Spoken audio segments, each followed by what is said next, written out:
문종의 첫 번째 세자빈 희빈김씨 뽑을 때는 예. 집안만 보고 뽑았어요. 예. 문종이 싫어했었죠. 예. 얼굴이 별로 안 예뻤다고 합니다. 아. 그래서 이제 틀어졌죠. 그래도 두 번째로 들었던 그 세자빈이 순민봉 씨인데 네. 세종 이때 이런 말을 한 기록이 있어요. 이번에는 가문 보지 마라. 가문 보지 마라. 이거 특이한 거거든요. 얼굴 보고 뽑아라.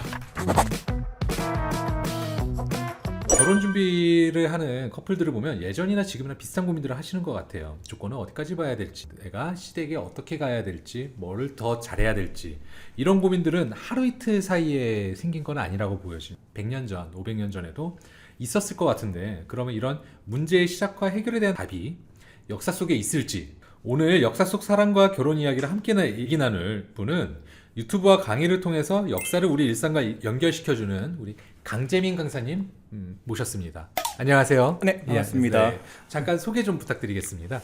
저는 이제 바른 역사를 널리 알리고 있는 한국사 전문 강사 강재민입니다. 역사가 우리가 굉장히 어렵게 여겨요. 왜냐하면 학창시절 때 역사를 잘못 배웠거든요. 그냥 시험 위주로 네. 배우다 보니까 무조건 암기를 했었죠. 네. 그럼 역사는 굉장히 딱딱해지게 됩니다. 네. 그래도 지금 학생들도 안타까운 게 수능 한국사다 보니까 그냥 암기 과목으로 알고 있지만 역사는 암기 과목이 아닙니다. 역사는 굉장히 머리로 이해하고 가슴으로 느끼는 저는 과목이라 생각하거든요. 네. 그래서 오늘 우리가 할 얘기도 그렇고 역사 속 얘기를 마음으로 느끼게 된다면 참 재밌어요. 네. 교과서에 나오는 그런 뭐 왕들의 업적 이런 게 아니고 그 뒤에 숨겨져 있는 재밌는 얘기를 배우다 보면 역사는 참 재밌을 거다. 이런 말씀을 드리고 싶습니다. 네, 오늘 즐거운 얘기가 함께 하기를 무척 기대가 됩니다. 네. 지금은 결혼정보회사가 중매를 예. 서고 있는데 조선시대에도 매파라는 네. 표현이 있지 않습니까? 네, 네. 그때 당시에 조금 더 선호하는 조건이라든가 이런 게 있었을까요? 왕실도 그렇고 양만 사대부도 그렇고 이제 철저한 조건 결혼이죠. 아, 완전 정약 결혼입니다. 이거는. 예. 그러다 보니까 다른 건 안 봅니다. 조건만 봅니다. 조건이라 하면 딱 하나죠. 일단 가문의 배경입니다. 가문의 배경. 예. 그러니까 물론 이제 왕비를 간택할 때 세종대왕 같은 경우는 이제 문종의 세자빈, 자기한테 며느리죠. 네네. 굉장히 재미있는 사건이 있는데 네네. 문종의 첫 번째 세자빈 희빈김씨 뽑을 때는 예. 집안만 보고 뽑았어요. 집안만 보고. 왜 그러냐면 왕실 입장에서는 쟁쟁한 가문의 여자를 들여야 왕실의 힘이 될 수 있잖아요. 아. 그러니까 서로 똑같은 거예요. 예. 그래서 그때는 희빈김씨라고 안동김씨라는 아주 유명한 가문의 여자를 뽑았는데 네. 문종이 싫어했었죠. 예. 얼굴이 별로 안 예뻤다고 합니다. 아. 그래서 이제 틀어졌죠. 그래도 두 번째로 들었던 그 세자빈이 순민봉 씨인데 네. 세종이 이때 이런 말을 한 기록이 있어요. 이번에는 가문 보지 마라. 가문 보지 마라. 이거 특이한 게거든요. 얼굴 보고 뽑아라. 세자가 그랬을까요? 이게 그러죠. 원래는 제가 말한 가문을 보고 뽑는데 네네네. 문종 때 이제 첫 번째 세자빈이 가문만 보고 뽑았는데 문종 코드가 안 맞았던 것 같아요. 네. 얼굴도 좀 그렇고 예, 예. 그러다 보니까 그냥 세자가 좋아할 수 있게 예. 다 때려치고 얼굴 예쁜 여자 뽑아. 그러니까 이제 그 당시 대신들이 이렇게 얘기하죠. 아니 그것만 보면 됩니까? 네. 덕도 보고 봐야 되는 거 세종이 안 돼. 그냥 얼굴만 예쁜 뽑아. 그래서 뽑았던 게 이제 순빈봉 씨인데 네, 어떻게 됐습니까? 그게 궁금하시죠? 네. 얼굴만 뽑았는데 이분이 얼굴은 예뻤는데 주사가 굉장히 심했어요. 아, 주사가 심했군요. 이 조선시대 예. 세자비는 이거 있을 수 없는 일이거든요. 유교적 국가에도 여성들의 미덕이 있는데 네. 일국의 국모가 될 여성이 네. 술을 과하게 마시는데 취할 네. 때까지 마시는데 네. 마시고 나서 주사가 궁녀 두드려 패는 거예요. 주폭이죠, 주폭. 아. 있을 수 없죠. 그러니까 문종이 굉장히 싫었겠죠. 문종은 모범생이니까. 예. 그런 거 어떻게 되겠습니까? 그리고 또 사이가 소원해지고 네. 외로워진 이 순민봉 씨가 결국에는 그걸 하게 동성애를 하게 됩니다. 이 실제로 아. 자기가 있었던 자기를 모시는 나인하고 동성애를 하고 그게 이제 시부모님한테 적발이 돼서 굉장히 그때 세종대왕이 대국민 사과문을 발표할 정도입니다. 요즘지만 너무 왜냐하면 앞으로 국무가 될 여자가 자기 며느리가 동성애를 하다 걸렸으니까. 그 시대의 그 대국민 사과 정도는 특히 쉽지 않을 텐데. 그렇죠. 세종도 그 정도로 부끄러웠던 거죠. 그래서 결국 그분도 배출당하거든요. 네. 그러니까 여기서 보다시피 일단은 원칙적으로는 이제 가문의 배경인데 네. 아까 같이 예외적으로 예. 세자가 워낙 싫어하니까 이번엔 얼굴 뽑아라 빠른 경우는 있죠. 그 위대한 세종대왕도 자기 자식에 대해서는 어쩔 하도, 수가 없었네요. 예. 과거에는 귀족이라고 불리우는 집단들이 있을 거고요. 네. 그다음에 서민이라고 불리우는 네. 집단들이 있었을 거예요. 네. 그러면 이 두 집단에서 어떤 것들을 좀 조건을 살폈을지. 네. 양반끼리 결합도 마찬가지네요. 양반끼리 또 왜냐하면 지금도 저는 재벌들이 그런 경향이 있을 텐데 네. 한 집안이 결혼할 때 격을 네. 떨어뜨리고 싶지 않잖아요. 그렇죠. 상향시원 하고 싶죠. 예. 그러면 이 사돈을 뽑을 때 그 사돈이 네. 최선 우리보다 높거나 네. 그렇죠? 비슷해야 되지 않겠습니까? 네, 네, 그러니까 네. 가문을 먼저 보죠. 그래서 네. 따집니다. 네. 저 가문과 우리가 사돈을 맺었을 때 네. 우리 가문한테 어떤 좋은 영향을 줄 거야. 그 영향은 우리 가문의 격을 얼마큼 높일 수 있고 예. 따라서 우리가 이 가문과의 결혼을 통해서 얼마큼 권력의 핵심에 갈 수 있는가 이걸 따질 수밖에 없죠. 그러면은 크게 그 양반과 예. 왕가에는 예. 다르지 않을 것이고 크게 다르지 않죠. 예, 그럼 서민 쪽은 어떨까요? 서민들은 그런 게 없죠. 서민들은 이제 이 먹고 사는 그러니까 이게 당장의 삶에 여기에서 이제 좀 거론하기도 좀 그러는데 예, 우리 예, 조선시대 서민들의 삶은 삶이 아니거든요. 지옥이거든요. 아... 이게 먹고 사는 그러니까 우리가 세종대왕 때 정조대왕 때만 하더라도 네네. 굶어 죽는 백성들이 속출했었고 아... 사람이 사람을 잡아먹는 기록이 있을 정도거든요. 그러니까 이게 기본적인 생계가 영이 안 되기 때문에 능력을 봐야겠네요. 그렇죠. 권 부장님 말씀대로 이게 내가 이 집안과 결혼해서 덕을 보고 뭐 어떤 남자를 이게 안 나옵니다. 그냥 급하니까 그냥 빨리 그 식구 하나 들어야 돼. 예. 그냥 빨리 아무나 결혼해. 그냥 옆집에 누가 있다더라. 이것도 이제 이해가시죠? 남자도 건장한 남자를 찾을 것이고 여자들 그쵸, 예, 입장에서 남자 역시도 여자를 와가지고 같이 일을 할 수 있는 그쵸. 약간 그런 그렇죠. 이게 무슨 그 집안과 결혼해서 뭐 부귀영화는 택도 없고 예. 그냥 어떻게 하면 생계를 해결할 것인가. 차라리 그렇게 본다면 굳이 건강한 남자가 좋을 것이고, 예. 그죠? 건강해야 이제 농사를 잘할 수 있죠. 그런 건강성 그리고 뭐 기본적인 생계는 영이 될 수 있는 거. 이 정도 선에서 끝나는 거지. 뭐 이렇게 할 수가 없는 거죠. 이제 보통 결혼정보회사에 가입 상담을 오시는 분들은 네. 본인들끼리만 오시는 경우도 있어요. 네. 그런데 가족분하고 같이 오는 경우. 그러면 이제 이 서비스를 제공하는 입장에서 네. 어머님의 기준, 네. 아버님의 기준 또는 본인의 기준 네. 이렇게 나뉘거든요. 네. 어머님하고 아버님 딴에서는 오케이가 됐는데 본인한테서 이게 거부가 나고 본인은 오케이를 했는데 위에 부모님들은 거부를 하는 경우가 있습니다. 그럼에도 불구하고 이제 조금 더 아드님이든 따님이든 조금 본인들이 조금 더 강하게 푸시해서 진행을 해서 결국 성혼까지 가는 경우가 있었어요. 네네. 그러면은 이런 것처럼 조선 시대에도 부모가 지어주는 배필을 거부하고 네. 딱 본인이 꽂혀가지고 이 사람 안고 네. 그래서 결국에는 해피엔딩으로 조금 네. 남아있는 그런 사료가 있을까요? 어떤 왕은 사례가 가능합니다. 왕은 왕은 절대 권력자죠. 숙종은 예. 장희빈이 중인 출신입니다. 양반 출신이 아니에요. 네네. 그 중인 출신이 왕비가 되는 건 불가능하지 않습니까? 네네. 근데 본인은 왕이잖아요. 그리고 숙종은 조선시대 왕들 중에서 가장 왕권이 강했어요. 아, 가장 강했군요. 태종보다 훨씬 강했거든요. 오, 절대 그렇군요. 권력인데 예. 그러다 보니까 밀어붙였죠. 밀어붙였군요. 그렇죠. 그러니까 그 당시 엄청난 반대입니다. 왜냐하면 중인 출신이 왕비가 된 경우는 없거든요. 다 양반 출신이잖아요. 중인이면 양반보다 한 대 네, 낮으니까. 네, 네, 근데 그 여선을 갖다가 궁녀에서 희빈을 거쳐서 왕비를 올린다? 있을 수 없죠. 어, 그래서 반발이 중전까지 올라가는. 그렇죠. 예. 아, 나중에 쫓겨나지만 네네. 그때 숙종이 밀어붙인 건 뭐냐면 왕이니까 가능해요. 왕이니까. 왕이니까. 그것도 절대 권력을 가진 왕. 조선시대에서 가장 센 왕. 근데 만약에 이걸 양반들한테 대입한다. 네. 그러면 힘듭니다. 왜냐하면 아까 본부장 질문 맞다나 조선은 효가 절대적 가치. 그러니까 효가 절대적 가치고 성략적 질서가 지배하고 있는데 네. 내가 양반 사대부 아드님이 어머님 아빠는 저 여자랑 해놨는데 나 코드 안 맞아요. 옆집에 다른 집이랑 할래요. 이렇게 되는 순간 그 폐륜입니다. 이거는 그냥 하고 말고는 문제가 아니고 그런 얘기하는 것 자체가 그치 그죠. 그러니까 예를 들어서 이게 와. 이 조선을 이해하셔야 되는데 예. 엄마 아빠가 지금 옆집에 잘 봐둔 처자가 있대요. 그러면 그게 대들 수는 있잖아요. 저는 아니에요 할 수는 있는데 그 말을 꺼내는 것 자체가 폐륜입니다. 부모님에 대한 어떠한 도전도 용납되지 않아. 근데 아예 그것도 그 정도도 아니고 나는 딴 여자랑 결혼하겠다고 우긴다. 그러면 이제 조선 사회에서는 낙인 찍힙니다. 네. 제 인간 안 되는 놈이다. 그러면 매장당하는 겁니다. 그러니까 그 정도로 조선 사회가 예. 절대적으로 부모님한테 복종해야 되는 사회였다. 조선은 불가능했고, 근데 굳이 제가 말씀드린다면 고려 고려나 삼국시대는 가능해요. 왜냐하면 고려나 삼국시 때는 여성들 인권이 상당히 높았거든요. 저도 뭐 예. 주워 듣기로는 그렇게 예, 들은 그리고 것 같습니다. 성도 굉장히 예. 개방적입니다. 네네네. 그래서 지금 우리가 심지어 고려 때는 이혼도 있었다고 들었어요. 이혼 재혼 자유롭습니다. 그렇죠. 예. 뭐 할 수 있는 게 아니고 마음대로 네. 합니다. 예, 예. 그런 남편이 귀족 남편인데 첩을 뒀다. 온 동네 이제 찾아가서 혼을 냅니다. 네. 그 정도로 여성들 인권이 셌거든요. 오. 여성들로서는 아마 고려시대 때가 가장 살기 좋았을 것 같아요. 그런 시절에는 아까 말한 대로 예. 부모의 뜻과 어긋나게 예. 자유연애 가능하죠. 대표적으로 가장 하나 말씀드리면 네네. 가장 유명하죠. 평강공주와 바본다. 그게 이제 우리는 이제 전설이나 동화 속 예, 얘기가 예. 아니고 예, 예. 역사적 사실이거든요.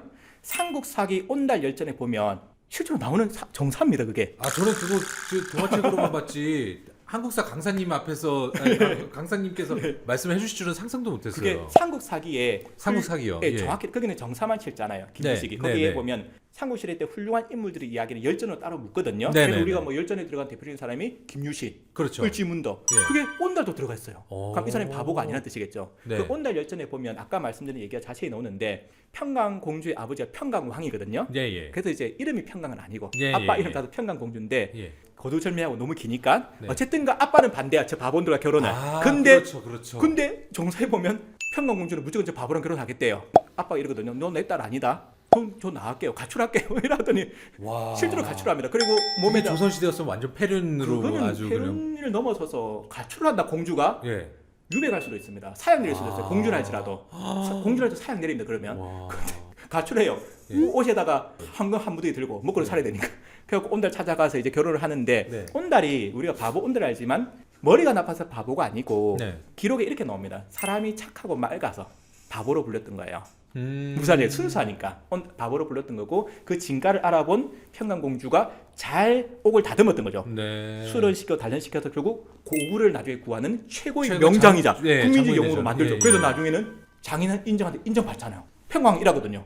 나중에는 온날 보고 이 사람이 내 사위다. 저는 이제 반대로 네네. 고려 시대에 그렇게 강했던 어떻게 보면 맞습니다. 자유로웠던 여성들의 예, 예. 인권이 예. 왜 조선 시대는 그거를 완전히 말살시킬 정도까지 수준까지 갔을까가 궁금한데 네. 그 전에 먼저 고려 시대는 왜 그렇게 좀 여성분들이 자유로울 수 있었을까요? 일단 삼국시대 고려시대까지는 여기에 대해서 솔직히 고려시대 때 여성의 인권이 높았다. 이거는 팩트거든요. 네. 근데 그 원인이 무엇이냐? 네네. 이는 학자들마다 바라보는 관점이 다를 수 아, 있습니다. 근데 제 갈리는군요. 개인적인 관점을 네네. 말씀드린다면 네네. 저는 불교의 영향도 있었다 봅니다. 불교. 삼국시대나 고려시대는 불교가 강한 영향을 그렇죠. 미치고 있거든요. 예. 근데 불교에서는 평등이거든요. 그래도. 그렇죠, 그렇죠. 근데 사실 유교는 남존여비거든요. 아. 이 문화의 차이가 있었다. 그래서 신라시대 때도 여성들이 네. 자유분방합니다. 예. 김유신 장군 어머니 예. 가출해서 김새는가 하거든요. 예. 그래서 이제 고려시대 때는 아마 그런 영향 때문에 분명히 이제 제가 볼 때는 삼국시대 고려시대까지는 이런 네. 불교의 영향 저는 그걸 네네네. 하나 거론합니다. 네네네. 그것 때문에 저는 여성들 인권이 굉장히 높았는데 네. 그리고 또 고려 사회가 좀 특징이 있습니다. 뭐냐면 네. 고려 사회는 다양성을 인정합니다. 우리가 착각한 게 뭐냐면 고려는 국교가 불교야. 아닙니다. 고려는 법적으로 우리 종교는 불교라고 선언한 지 한 번도 없습니다. 그렇군요. 이거 많은 일반인들이 착각하고 있거든요. 아. 학교 선생님들도 아니고 고려는 불교를 중심으로 도교나 유교를 다 포용했습니다. 다 포용했군요. 그럼 개방성이죠. 네. 포용이 있어요. 그러니까 네, 여성들에 네. 대해서 개방적으로 나갑니다. 예. 그래 너 이혼해 그래. 남자 싫어 이혼해 재혼해 이렇게 나온 거죠. 그러니까 오. 고려 사회가 가지고 있는 그 특징 자체가 굉장히 포용적이고 개방적이기 때문에 여성들의 인권 문제에 대해서도 그렇게 나가는 겁니다. 그러니까 여성들이 3번까지 이혼하고 심지어는 어느 정도냐면 네. 고려시대 왕이 예. 이혼녀랑 결혼했어요. 요즘 돌싱녀라 하죠. 이 고려 조선 같으면 있을 수가 없는 겁니다. 네. 조선은 이혼이 범죄자로 취급하거든요. 예, 이혼할 거를. 예. 근데 고려는 왕이 네. 이혼녀랑 결혼을 해버립니다. 예. 이만큼 여성들을 존중해줬다는 거죠. 그럼 이게 왜 조선시대에 바뀌었느냐? 예. 아까 말씀드린 대로 조선 전기까지는 그래도 고려 시대의 그 유풍이 남아 있잖아요. 네, 그러니까 네, 네. 아직까지는 이혼과 재혼을 했습니다. 네. 조선 전기까지는 네. 세종대왕 때도 그 일이 벌어져요. 아, 그렇군요. 근데 예. 우리가 착각한 게 뭐냐면 그럼 이 남존여비가 도대체 어디서 생겼느냐 이게 궁금하지 않습니까? 네, 맞습니다. 성종입니다. 성종. 여기도 또 성종을 짓어야 되는데 성종하면 시험에도 자주 나오고 조선의 9대 왕으로 성군을 알고 있지 않습니까? 그렇죠. 그래서 근데- 성종이라고 불리는 거 아닙니까? 맞습니다. 네, 맞습니다. 네, 네. 근데 이제 이 성종이 예. 이 문화 차이가 나왔으니까 언급드리자면 우리가 성종의 두 얼굴을 좀 알아야겠다. 두 얼굴. 네. 이러면 좀 부정적인 면이 있다는 거겠죠. 예. 성종이 한편으로는 굉장히 낮에는 공부 열심히 해요. 진짜 예. 나라 일 열심히 합니다. 네, 네. 근데 우리도 직장인 중에 회사 일 열심히 하고 밥만 내면 변신하시지 않습니까? 예. 그래서 좀 말씀이 그렇긴 한데 네, 네. 성종이 딱 그래요, 진짜로. 성종은 낮에는 죽을 만큼 일을 합니다. 근데 밥만 내면 술도 많이 드셨고 여자도 많이 밝혔거든요. 근데 성종의 문제가 뭐냐면 이거는 예, 이제 예. 그냥 제가 말씀드린 거고 성종이 여자들이 이게 표현이 그러는데 이게 기어오르는 이걸 못 봐줍니다. 감히 어디서 이제 고려시대부터 우리가 분위기가 있지 않습니까? 네. 고려시대부터 여성들 인권이 높았거든요. 예, 예. 그럼 여성들이 이혼다고 재혼도 하지 않습니까? 네, 할 네, 말도 네. 하거든요. 네, 네, 네. 성종 이 꼴을 못 빠져요. 야 어디 감히 여자가 남편한테 대들어 너가 이혼하겠다고? 그래서 성종이 아예 법을 만들어 버려. 그 성종이 만든 법이 과부 재가 금지법인데 그러면 예. 그거는 명나라하고도 상관이 없는 없습니다. 아. 그러니까 이 성종이 정말 이 법이 왜 무섭냐면 남자들은 여전히 이혼과 재혼이 자유롭습니다. 남자들은 남자들은 그렇죠. 근데 여자들은 이제부터 이혼과 재혼이 금지. 근데 만약에 이 법을 어기면 성종이 더 악랄한 것이 내가 이 법을 어기면 여자를 처벌한 여자의 아들과 손자를 처벌. 제일 잔인한 법 처벌해요. 네가 재혼하겠다 이혼하겠다 네 아들 손자 어떻게 맡겠다 관직 진출 막아버립니다. 과거 응시권을 박탈해버려요. 네. 그래서 이 법이 언제 폐지되냐면 1894년 1차 가복일 때. 그럼 성종이 만든 이 법이 300년 동안 조선 여성들을 완전히 얽어맨 겁니다. 그래서 성종 때문에 이제 결론적으로 말씀드리면 네네네. 아까 보니 성종 때문에 이렇게 돼버렸다. 성종 여성들의 인권이 땅이 떨어진 거죠. 법으로 고려에서 법으로 만든 거예요. 조선으로 변화하면서 여성의 약간 조금 자유로움이 억압됐던 것들은 예. 성종의 그렇죠. 이제 성종에 대한 말씀을 주셨고 이 성종으로부터 이 남존여비라는 표현이 시작이 됐다 이렇게 말씀을 주셨는데 네. 부정적인 색깔이 더 강하지만 시월드라는 표현도 좀 있고요. 그렇지만 또 처가살이라는 표현도 또 네네. 반대급부로도 존재도 하거든요. 네네. 그러면 과연 이 조선시대에는 처가살이에 딱 맞는 이런 사례가 있을까요?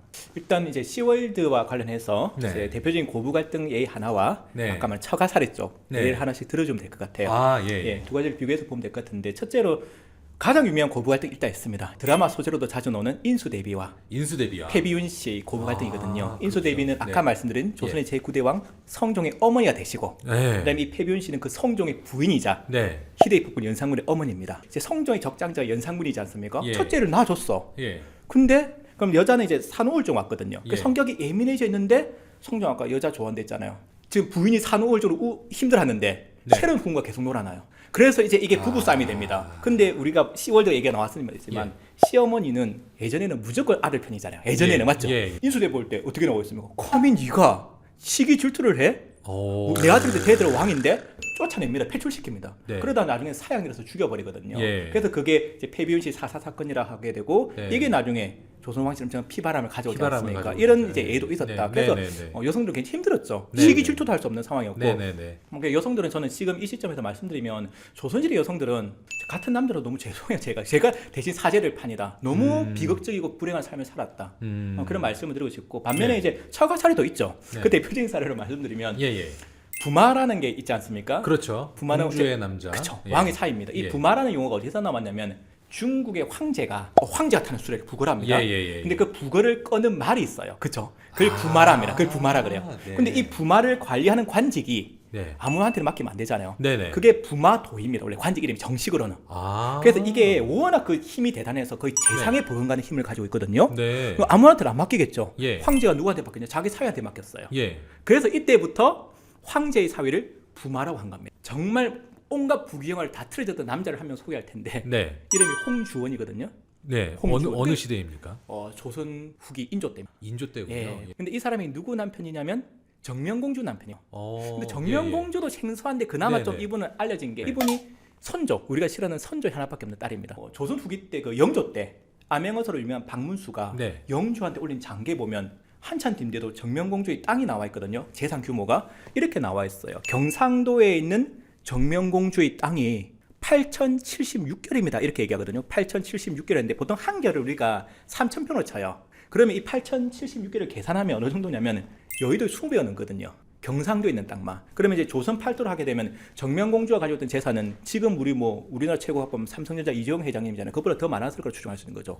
그러면 홍주원은 부마 한 번 되는 바람에 그 재산. 종일품 풍계도 받고 월급은 따로 받아요. 놓고 그 다음에 그 재산 다 가져가고 어마어마한 걸 누리게 되죠.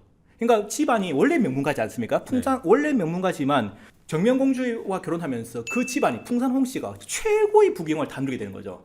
그러니까 부마 되려고 이렇게 하게 된 거고 대신 아까 이제 다시 이제 마무리 짓기 전에 세상에 공짜는 없습니다. 네. 이런 공주님 모시면 네. 절대 복종이죠.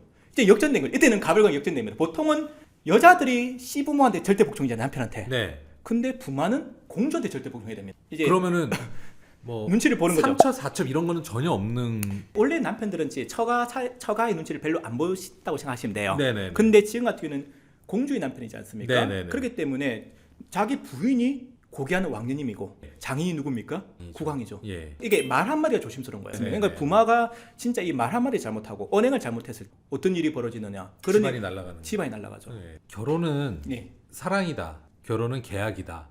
라고 했었을 때 과거는 조금 네. 계약이다 쪽에 많이 치우쳤던 것 같아요. 네. 근데 지금은 이제 저는 현대 결혼은 특히 이게 좀 핵가족화가 심화가 되면서 두 가문의 결합보다는 약간 조금 더 두 사람의 네. 포커스를 조금 더 맞춰지는 결혼이 되는 것 같아요. 그래서 이제 자식 이기는 부모 없다라는 말이 있을 정도로 뭐 그런 쪽으로 많이 맞춰졌단 말이에요.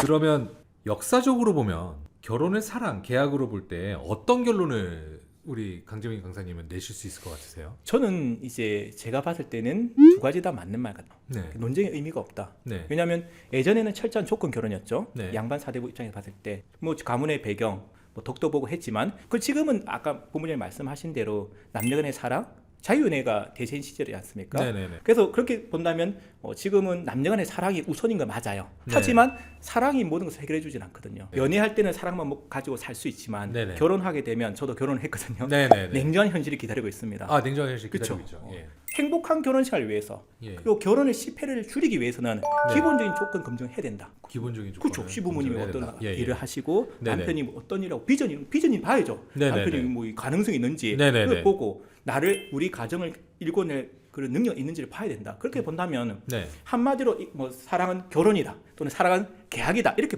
단정짓지 말고 네. 결혼은 사랑이면서 계약이다. 저는 두 가지 같이 가야 된다고 봅니다. 다만 이제 오해하실까 싶어서 제 생각에는 두 개가 같이 가야 되지만 그래도 가장 중요한 토대는 네. 여전히 남녀간의 사랑과 신뢰다. 왜냐하면 우리 조선시대 역사를 배웠다시피 네. 사랑 없이 한 정략 결혼은 굉장히 불행할 가능성이 높거든요. 그래서 사랑은 일단 가장 중요한 토대가 맞다. 네. 그 토대 위에다가 조건도 기본적인 검증을 하자. 이런 말씀드리고 싶습니다. 우리 강재민 강사님의 오늘의 인사이트 노트를 한 줄로 정리하자면 어떻게 정리하시겠습니까? 결혼은 사랑이다, 계약이다 논쟁이 참 많은데 저는 이 두 가지가 다 맞다고 생각합니다. 하지만 가장 중요한 것은 뭐니 해도 이 남녀간의 사랑과 저는 신뢰라고 생각합니다. 우리 역사를 보더라도 이 남녀간의 사랑과 신뢰 없이 정략 결혼했을 때는 굉장히 불행한 경우가 많았거든요. 네. 그래서 지금도 우리가 결혼이라는 것이 네. 아무리 시대가 변했어도 네. 남녀간의 사랑과 신뢰가 있어야 된다. 이런 말씀을 드리고 싶습니다. 네. 감사합니다. 감사합니다. 네.